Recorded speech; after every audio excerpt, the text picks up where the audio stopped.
Hello everyone. Today we talk about how to fix the app of TV time. We will go to settings,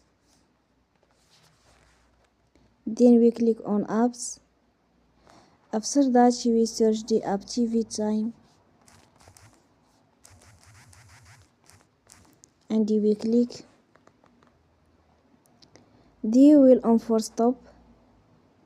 After that we go to storage. Then we click on clear cache.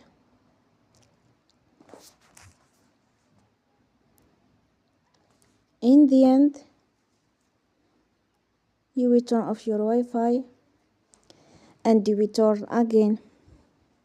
Don't forget to support us by like and subscribe. See you next time and thank you for watching.